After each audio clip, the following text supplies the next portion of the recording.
Welcome to the project. Tonight, the culture wars kick in as the debate around welcome to country hijacks the election campaign. So are things about to turn ugly?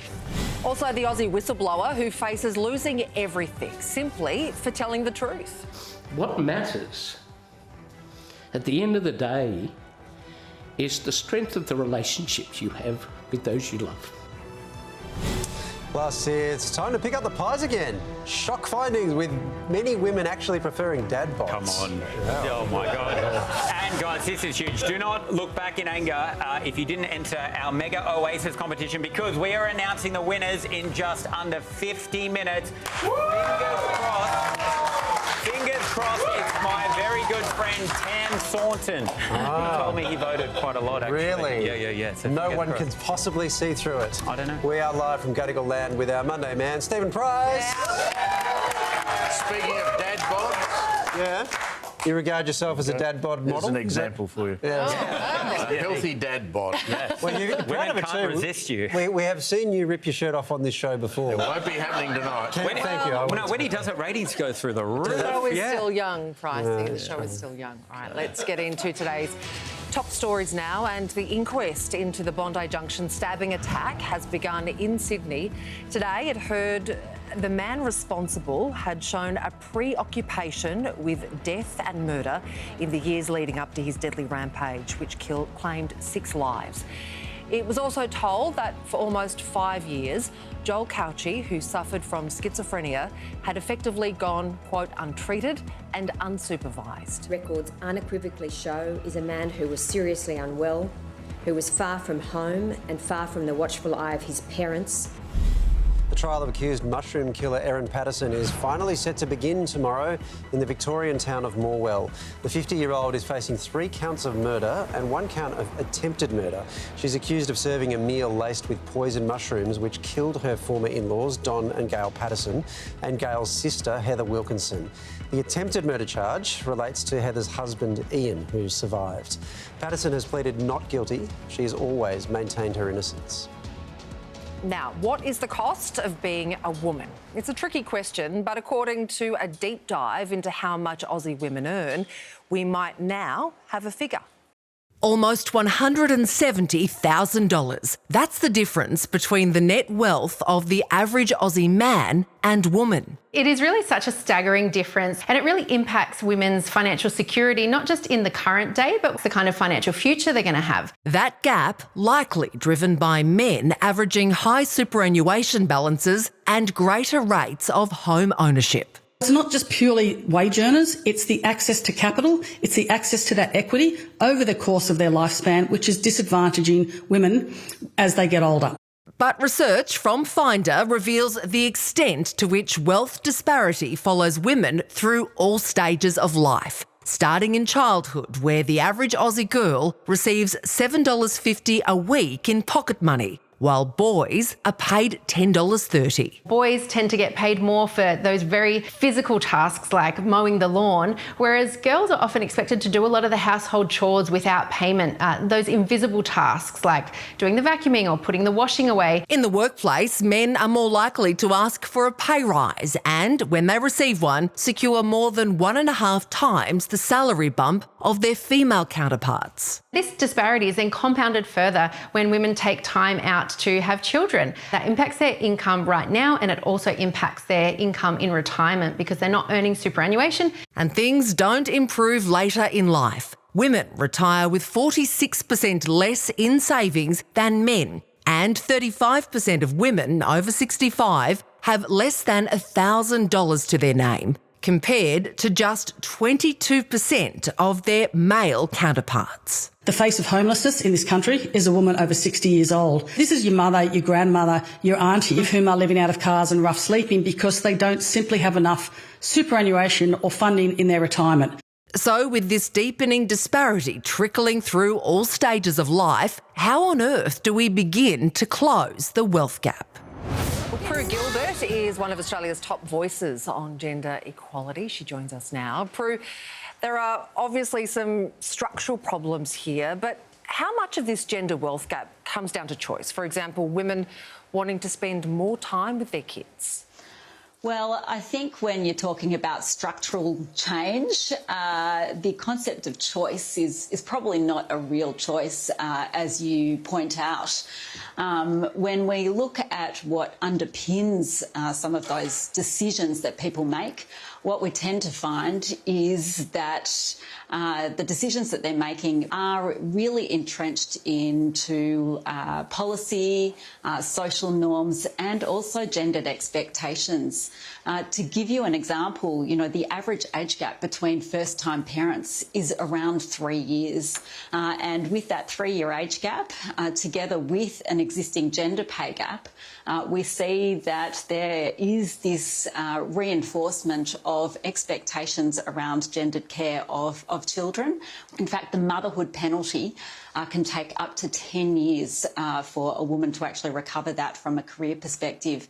You mentioned the motherhood penalty, which of course is very, very real. But for me, I've got 2 little boys, and motherhood to me has felt like an absolute bonus. Being a mum is the job that I love the most. Is it about, I suppose, looking at the way we approach unpaid work when it comes to women? Absolutely. Unpaid work, unpaid care, we actually as a society need to value it more. And I couldn't agree with you more. How do we do that, I've got 3 children, though? And I think there is a need to increase the investment in things like paid parental leave, bringing it up to the replacement wage rather than paying it at the minimum wage. Similarly, we need to make childcare far more affordable so that it is, again, a support for all working parents, not just seen as something that is a trade-off for women, and it comes down to how much you earn and how many days you can actually afford to work. Prue, there's a lot of stats in this report, but one that stood out to all of us today was this idea that girls get paid less pocket money than boys in childhood. Can that be true?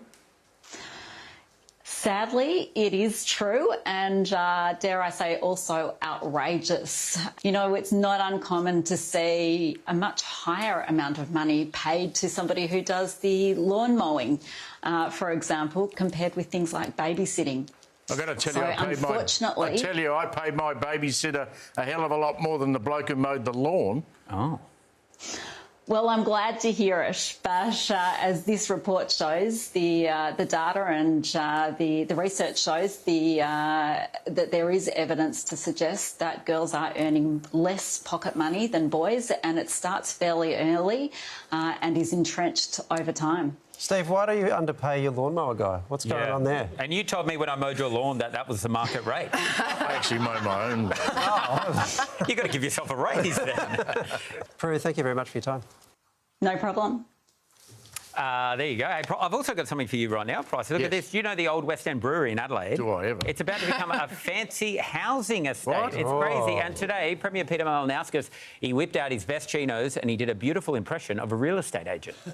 Creating a brand new community in one of the most strategically advantaged locations anywhere in the state. Immediately adjacent to the parklands, within touching distance of the CBD, tram, bus and train services all within reach. Sounds pretty good. Sounds like I'm watching an episode of Lux Listings. That's pretty good, Pete. But like all real estate agents, he kind of forgot to mention one tiny thing. It's not important. It's just like maybe it's under a flight path. There's another question, sure.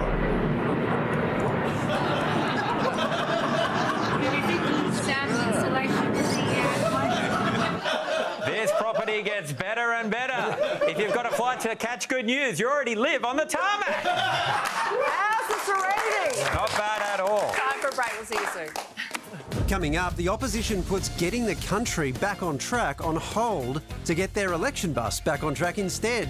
Plus, the warning you really shouldn't need, but fresh calls to ignore the social media trend of patting sharks. You're watching The Project.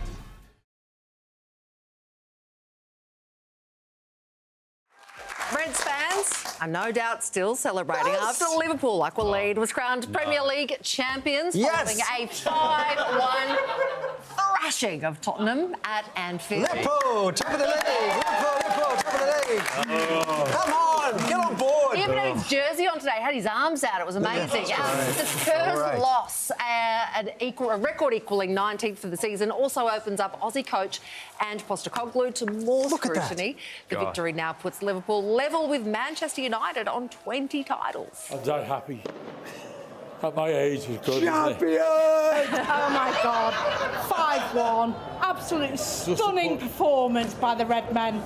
So proud. Staying with that story for the next half. No, Wally, move on. It's a big news day, mate. All right. Influencers who encourage people to stroke sharks are being blamed for an increase in shark attacks. A study of 74 recorded shark bites in the seas of French Polynesia found that 5% were sharks on the defensive. Celebrities are also guilty of sharing shark-touching content, but researchers say it should be a case of just look, don't touch. I can think of a few celebrities I wouldn't mind feeding to a shark. Right. Not you. Yeah. Not you or him. That's just because he doesn't think we're celebrities. I know. So you know how they say Stupid are these grey nurse sharks are apparently supposed to be the Labradors of the sea? You're not supposed to pet them. Yeah. Oh, is that Who what that found means? that out, though? That's a crazy... I'm not going to touch one. It's scary.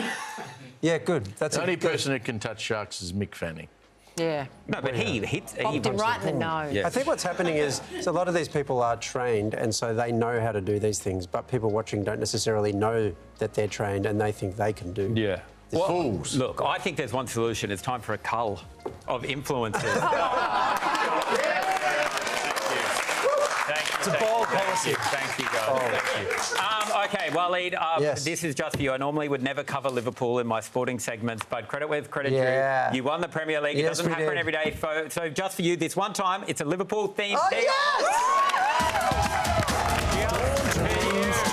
You are welcome. Very quickly, though, before we start, let's just quickly do the NRL. We'll get that out of the way. Ben Hornby filled in for the Rabbitohs coach Wayne Bennett's press conference. Don't worry, though, he had the best excuse. Good to see you back, Ben. Why are you gracing us with your presence tonight? Wayne's tooth fell out. There you go. Wayne Bennett, huh? His status as a sex symbol is in jeopardy. Oh, no. Now, Waleed... We're done with that. Yeah, OK. Now, look, you're obviously very tired today because of, you know, you stayed up watching your beloved. That's right. Bill Spurt Junior cricket team playing. And these guys playing with a bit of swag. Look at this. This is nice. Look at them go here. So this is a classic run out. And look at this, dancing. Dancing on these great. That's actually pretty cool. Look at this. They're all getting it. That's not bad at all, huh? Is he going to take the buzzer? It's not bad. Not since Brett Lee went to Bollywood has cricket been so entertaining. Now, American sports, I know you don't like those, but they've always got big names performing at them. Beyonce, Kendrick Lamar. Now add the Koreatown Senior Citizens Harmonica Class Band to that list.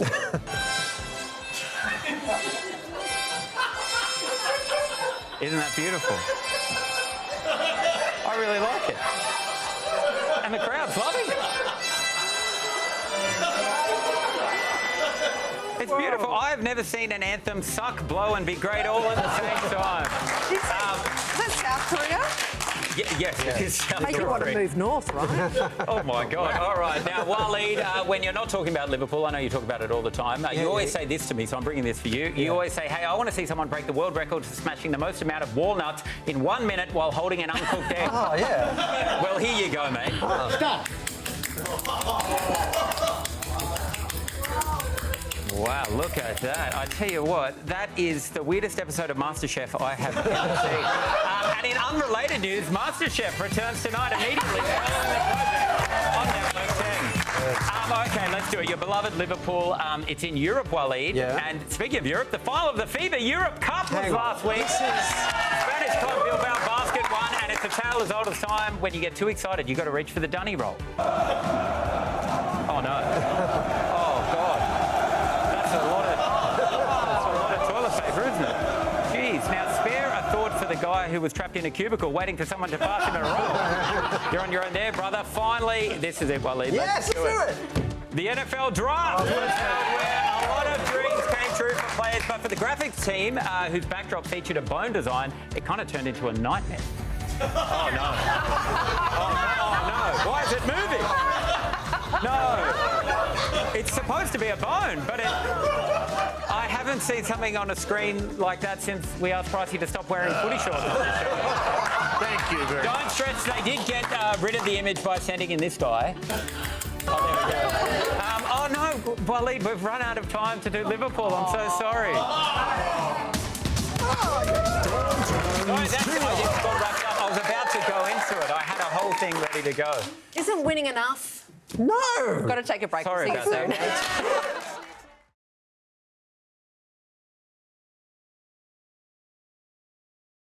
This is the project. Welcome back. A bumpy start for media covering opposition leader Peter Dutton on the campaign trail today. Their bus got stuck on a median strip in Sydney CBD, blocking traffic right in the middle of peak hour. It was left to camera operators and photographers to put some muscle into it to get the bus rolling again. Driving out of the hotel when it got caught on an elevated road divider, and it's since been stuck there for the past half an hour.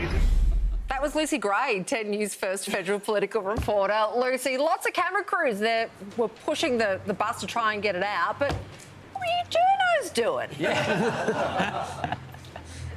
Well, they say TV is a team sport, right? So while they were pushing, we were filming. But that's not to say Network 10 didn't get its hands dirty. Okay. Our cameraman Gaith was among the first to assist. All right. Okay. Lucy, my sources tell me that Peter Dutton's so unloving the Canberra Press Gallery that he actually organised that. Well, just yesterday, Mr. Dutton referred to some of the journalists as the hate media, and now our bus all of a sudden gets stuck on a median strip. So, is it a coincidence? I'm not sure, but no, it did provide us a bit of a Monday morning morale boost. Yeah, a bit suspicious. Do you... What was actually wrong with the bus? Did anyone figure that out? So basically what happened is we pulled out of the driveway of the hotel behind me, and the bus driver obviously just didn't see the median strip or just didn't care. We heard a loud crack, and then we stopped on the bus for a moment. We all had to get off, and then that's when that joint effort between the bus driver and the camera operators began to try to reverse while pushing the bus. But then we saw some smoke starting to come from one of the tyres, so they stopped. They got out some bits of wood to try to guide the wheel off the median strip, and then eventually it did get freed after about 45 minutes. But interestingly, the bus didn't drop us back to the hotel tonight. We had to walk a couple of blocks, so obviously they didn't want history repeating itself tonight. Wow. So it wasn't the brake cables being No. sliced. Lucy Gray, we're glad everyone is okay. Thanks so much for your time. Still ahead, MasterChef fans break out the red wine jus and the duck confit. Well done, Sarah. Because the MasterChef judges are in the house. And Sofia, we've got big news on the MasterChef season and how things will be different. You are watching the program. Wow.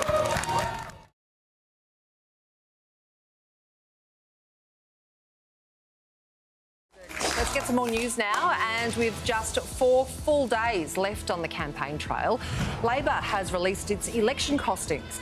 The government claims all its election promises will be covered by the budget. That's thanks to, in part, a new crackdown on consultants and an increase in fees for student visas. Treasurer Jim Chalmers calling on the coalition to reveal how it will pay for its policies. Come clean on their cuts. What does their spending mean for deficits? They need to include the nuclear reactors. The most important issue that people are going to decide this election on is who do they trust to manage the economy.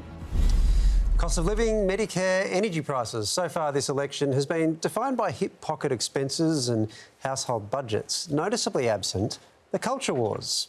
Until now. When is it appropriate to have a welcome to country ceremony? Well, at a significant event like the opening of Parliament. But I think Opposition leader Peter Dutton today doubling down. Qantas reads out an acknowledgement to country when they land.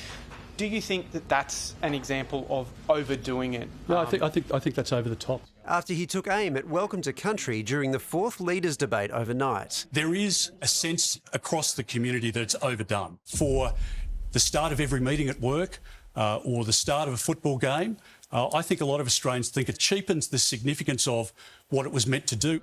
While the PM tried to sidestep the issue. It's a matter of respect, but it's also, of course, up to the organisations that are hosting an event. The ceremonies are in the spotlight in the wake of this. I'm here to welcome everybody to my father's country. Beautiful Boomerang country. A small group, including known neo-Nazis, heckling and jeering during Melbourne's Anzac Day service on Friday. As I said, we have a deep spiritual connection to our lands. There's no place for booing of any nature whatsoever at a sacred Anzac Day ceremony. But Anzac Day is about our veterans. It's about 103,000 Australians who have died in service of our country. I think their majority view would be that they don't want it on that day. They've signed on the dotted line to die for this nation. They don't believe they need to be welcome to it. They've absolutely proven their loyalty to this nation. I think veterans actually understand what it means to fight for a place and fight for country, and actually understand what protocol and traditions mean. When a visitor arrives, you wouldn't expect them to just wander in. You would open the door, you would welcome them. Welcome to Country, delivered by traditional owners for more than 65,000 years to welcome visitors onto their ancestral lands. This afternoon, we are meeting on the lands of my ancestors. When you're welcome to somebody's country, you're welcome to their histories, to their family, to their story.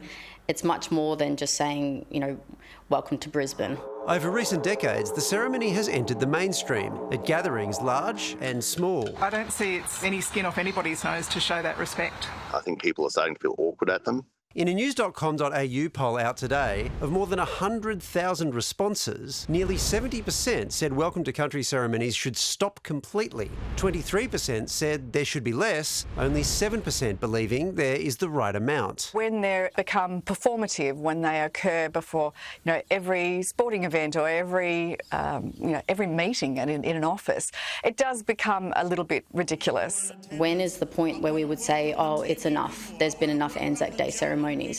We won't say that because it serves an important purpose. It marks something that people care about. Those ceremonies will continue, and so will Welcome to Country. Dr. Richard Fejo is a Larrakia man from Darwin. He's with us now. Richard, clearly we are seeing some level of pushback on this. Why do you think that is? I think that Australia needs more education around what is a welcome to country, what is an acknowledgement to country, and more importantly, when is it appropriate for us to use these as part of our cultural protocols. Well, you've delivered Welcome to Countries. Can you explain their meaning to us? Just about 2 weeks ago, I was actually in Kakadu, and one of the old men that I met there said in the old days, if you went into someone else's country, you'd get speared if you didn't have permission. And when we look at the land map of Australia, the Indigenous map of Australia, and we have all the different tribal or language regions and groups, we didn't just cross into each other's lands.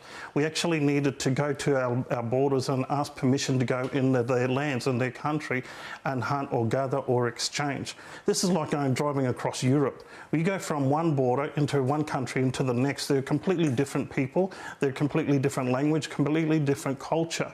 And so you just can't cross the border without a passport. And so when we actually need permission, we are welcomed by those people of the traditional lands right across Australia. If you're in Australia, you're on someone's Aboriginal land. Well, Richard, this is where the problem arose. At the Anzac Day ceremony in Melbourne on Anzac Day, the veterans there and subsequently have said they're not happy being welcomed to a country that many of them lost mates who died in war. So surely it's not appropriate to do it on Anzac Day anywhere. Well, I would say that there were also First Nations Anzacs as well. And that includes my grandfather and his brother, who not only fought at the bombing of Darwin, but also served in Singapore. So let's not forget that there is First Nations people that was there before the war on the lands. And let's not forget that the First Nations people also served as Anzacs. And so this division should not exist, because when we talk about Anzacs, the machine gun bullets didn't just rain on the Aboriginal people, and the bombs didn't just fall on the non-Aboriginal people. It fell on everyone. And so it took everyone to fight back. And that meant that they fought together, they died together, but they emerged victorious together. And this should be the spirit of Anzac. It should be inclusion, not exclusion. And I do credit all the Anzacs out there, and that's why we actually owe you our acknowledgement for your deeds. But that's the point. It's just about Anzacs. It's not about whether you're Indigenous or you're not Indigenous. I mean, Anzac Day's for Anzac. No, I actually disagree with that, because I think we can't forget that Australian and New Zealand and Aboriginal people and Torres Strait Islander people were all part of the Anzac identity. Richard, more broadly, I mean, the Welcome to Country is such a culturally significant moment, but, you know, there's also been a diverse range of opinions within the Indigenous community on how to handle them. We saw last year a community in northern Queensland ban Welcome to Country ceremonies because they say that they're being overused and commercialised. What are your thoughts on that? Do non-Aboriginal people present at keynote speakers free of charge? No, they don't. It's a business. When I do a Welcome to Country, I write a speech. I invest in that speech like a singer or a performer. And when I actually go up on stage, we put our hearts on the sleeves because we are writing through our sincerity, through our ancestors of being on this land, through our footprint of being in the sand for tens and thousands of years. We are welcoming people to our ancestors' land. We are asking our ancestors to embrace visitors to our country. The word welcome itself, it's self-explanatory. So, you know, I think that people that are being divisive and, you know, trying to delegitimise Welcome to Country and cultural practices, they don't know enough about our cultural practices. And this is why I've been a cultural educator. This is why I've worked for 30 years across 40 remote communities, because I know the diversity of Aboriginal people. And I've dedicated my life to that Welcome to Country practice because I want an inclusive community, not an exclusive community. And this is the Australia that we can be. We don't have to be separated. And this direction that we're going in is a great divide in what reconciliation should be. All right, Dr. Fejo, thank you so much for your time. Appreciate it. Anytime. Glad to be of assistance. Such a hot button issue. Price, is it all a distraction or could this be the issue that swings the election? Won't swing one vote, I don't think. I mean, we're in the middle of a campaign, got 4 or 5 days to go. Peter Dutton, what he said off the back of Anzac Day and what some of his front benchers have said subsequently after that is no different to what they've been saying for years. But it's different when you put it front and centre in the conversation. I mean, there are a lot of things they've said over the past. But I hope you're not suggesting Peter Dutton's grabbed hold of this thinking I might be able to suddenly turn the election around the last few days. Well, I think he's saying this because he thinks it will appeal to a portion of the electorate. He's saying it because he believes it. Yeah, there are a lot of things politicians believe. Doesn't mean they decide to put them front and centre in an election campaign. I don't know that I agree it won't sway a single vote. I think there's a particular cohort of votes that he could potentially grab. And that is the One Nation vote. And by saying that, I'm not saying only One Nation voters would share this view. But what I mean is if you look at the polling, the Liberal vote has fallen and it hasn't gone to Labor, it's gone to One Nation. And I reckon there would be some hope, at least from the coalition, they can claw that back. Because if they try to get it back by preferences, I don't think they would. OK. All right. I guess we'll find out on Saturday or Sunday or whenever it is. We'll see you very soon. Coming up, the Aussie whistleblower risking everything to take on a corporate giant. If he loses this case, there's a very good chance that he'll go bankrupt. Plus, pop the champagne supernova, we announce the lucky winners of our Oasis competition. Could you be one of them?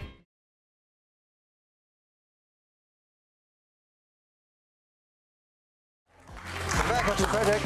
Well, he was a lawyer who built a career on trust, tax and doing things by the book.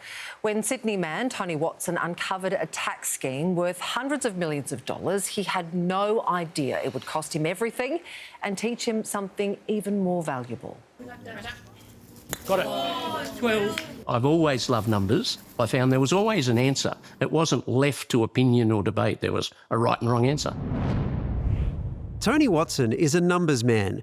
For 30 years, the 63-year-old was the trusted external tax advisor for Lendlease, one of Australia's largest construction and property management groups. It isn't the most popular role. No one stops by and says, gee, I'm going to go in and talk to the tax lawyer for a while now.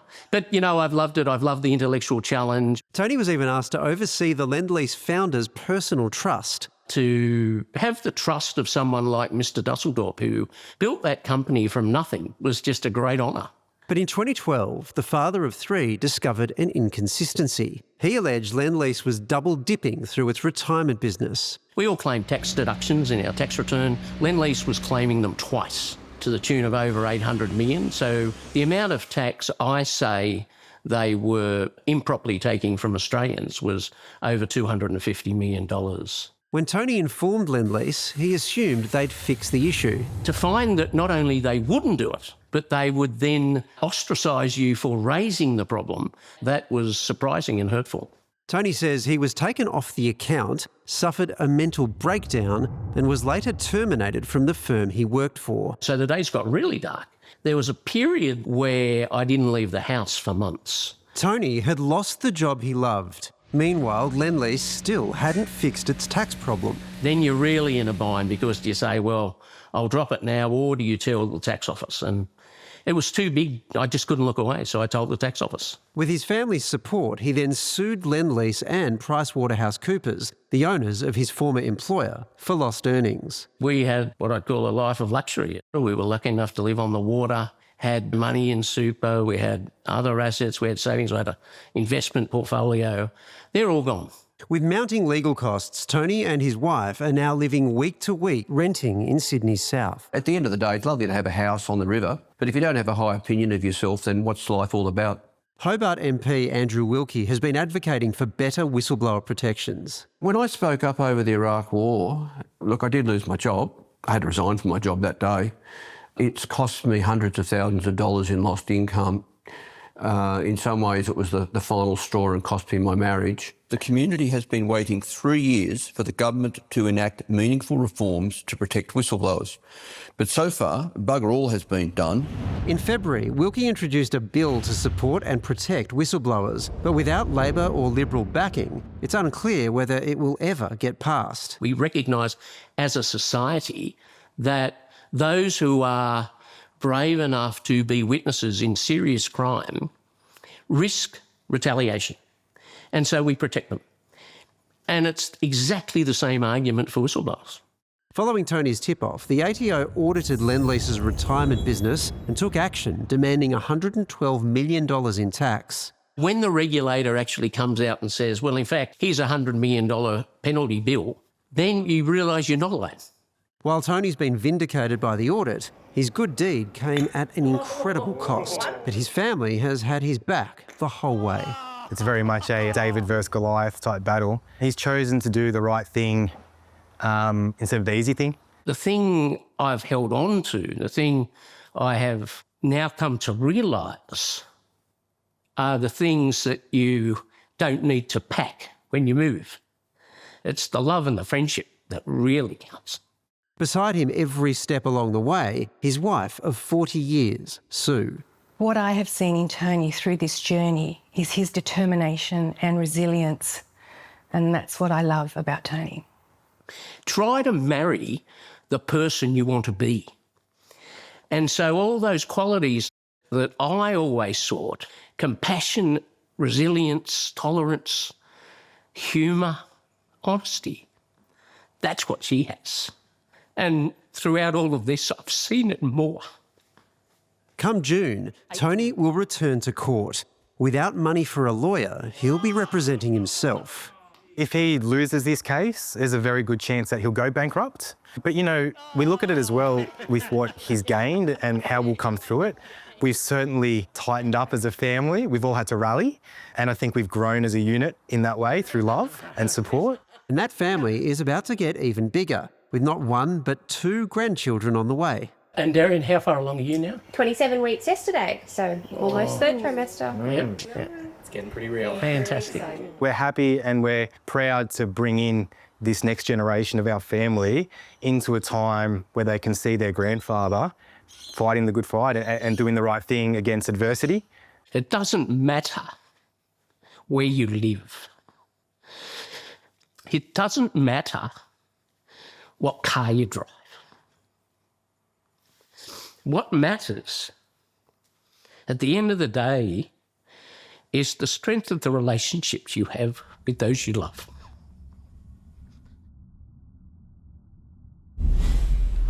It's a hard watch, isn't it? Lendlease did decline an interview, but did give us a statement saying it proactively contacted the ATO before submitting its 2018 tax return and that it rejects Mr Watson's allegations and will continue to vigorously defend the proceedings. You can read that full statement on our website, but it certainly makes you think twice about speaking out. Yeah, and I think Doing the often right in these thing. cases, like, we get bogged down in, like, this particular guy in this particular case, and rather than looking at the broader issue of, are our laws fit for purpose? Like, do they provide too much of a disincentive for people to tell us really important things? Which is why you need the Wilkie legislation to Totally. And it's amazing that we haven't gotten anywhere on that, I think. Anyway, we're off to break. See you soon.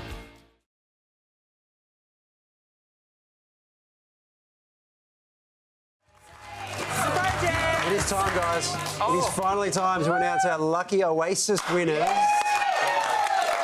These are the project viewers who are off to see the Gallagher brothers live in the UK. Thousands, of course, entered. There can only, however, be 4 winners. I'm so nervous. Plus their friends. Yes. All right. Off to London with a friend are M. O'Hara and Jay Penny, both from Victoria. Wow. I think the real prize is going to Manchester. Oh, yeah, I think That's always where you been need my to be, view. yes. Heading to Manchester with a mate will be P. Dunford from New South Wales and P. Ferber from Queensland.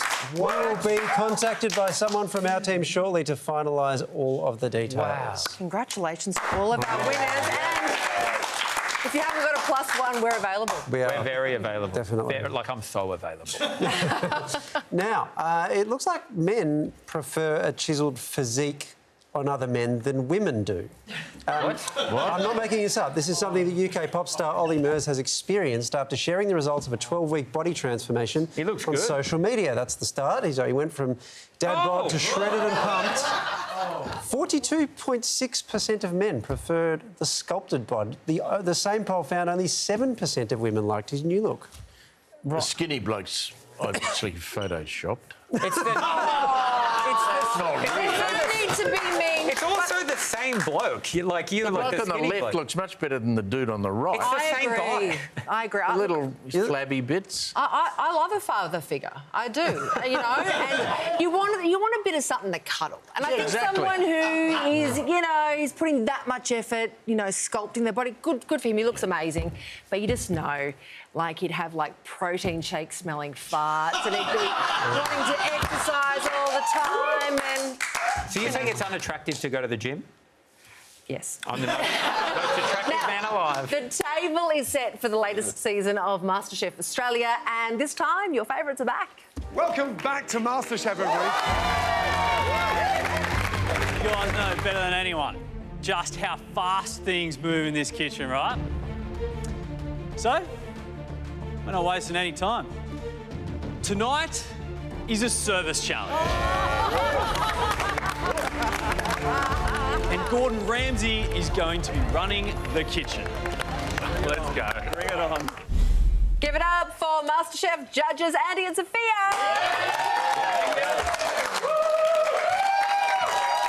Guys, gotta get down to it. Back to win, 24 fan favourite contestants.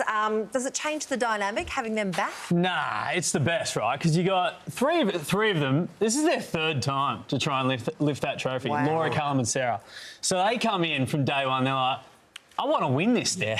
Like, normally it takes like three-quarters of the way through the season for someone to go, I'm here to win. But those three just like demand it straight away, and so everyone just knows they've got to be at their A game. So they go, sorry, this is their third go. Third go. How many do you get? Like, at what point do you just go, no, that's it, you've had enough? Should I call it now? He can't come back from it. It's your show, mate. You tell me. Yeah, that's amazing. I don't know. We thought Gordon Ramsay will be running the kitchen in tonight's episode. Are you funding the entire season based on how much money goes in the swear jar? I wish we thought of a swear jar, because I think he lasted a total of, 5 seconds. First line. Oh, really? Yeah. First line, boom. Yeah. That's how he says hello, isn't it? Yeah, pretty much. It's Gordon's rules. Like, it's a family-friendly show, but he's allowed to get beeped out as many times as he likes. Yeah. It's the same with Waleed here. Andy, we love MasterChef. It's fantastic it's back. Episode 17, I think. If you go back to the beginning... Season 17, yeah. I was going to say you know it. 20,000 episodes over 17 If you go back to the beginning, how much of our food habits changed between back then and today? So much. Like, I won season 4 and I'm bloody glad I went on then. Oh, God. It's just evolved so much, I think. And, I think it was kind of the first of the social medias, MasterChef, for food. I think, everyone just watched MasterChef and they just gravitated towards it and they learnt so much, and all of a sudden they were like experts on everything and knew a lot more, and now social media has just boosted that again. So it does make for the guys just to like really lift their game, because good is like not good enough, especially when it's back to wing. Gordon Ramsay's in the kitchen. It's all happening. I feel like before MasterChef, we were a meat and 3 veg country. Yeah. And then we learned about the Crockenbush. Yeah. I grew up on meat and 3 veg. Like my old girl actually came on MasterChef, and one of the dishes that she brought was meat and 3 veg. Or 2 veg. She did this. She didn't even get 3. No, it was 4 veg. It was pumpkin and potato mash. Yeah. Oh, yeah. Very familiar. Is that why you cooked the worst dish ever on MasterChef? I did. Lungs and sweetbreads and horrible shit. Yeah. Oh, my God. I reckon I probably had 5 out of the top 10, but that one was especially bad. It was in horrible. Rome. We were lucky enough to go to Rome on season 4, and we went out and had to be inspired by a Roman dish. And there was this dish that was the lungs, the hearts, the sweetbreads, the livers, everything under the sun. I'm going yum. I remember the guy cooking it in front of us, and he was like, "You know when it's ready." When this is obviously in Italian, we got to translate it. You know when it's ready when the lungs start to whistle. And that's all of the air coming out of the lungs. I was like, I'm going to crush this. I overcooked the absolute bejesus out of it, and it was a terrible, terrible dish. Now, you're about to start, so we have to get this very quick. But Sofia, if you've been in the most recent season, is that an advantage over someone who was, say, in Andy's season? Great question. Oh, do you know what? There are 2 things. You can be match fit and know your way around the kitchen and remember it, but then a lot of these contestants from back in the day, they've got restaurants now. They've been in the game in real kitchen, so it's a really even playing field. The bar is high no matter where you stand. I love it. Thanks for reminding us you won your season, by the way. A little bit of a flex, that's all right. You know? I never normally do Very good. MasterChef Australia, Back to Win starts right now. Here on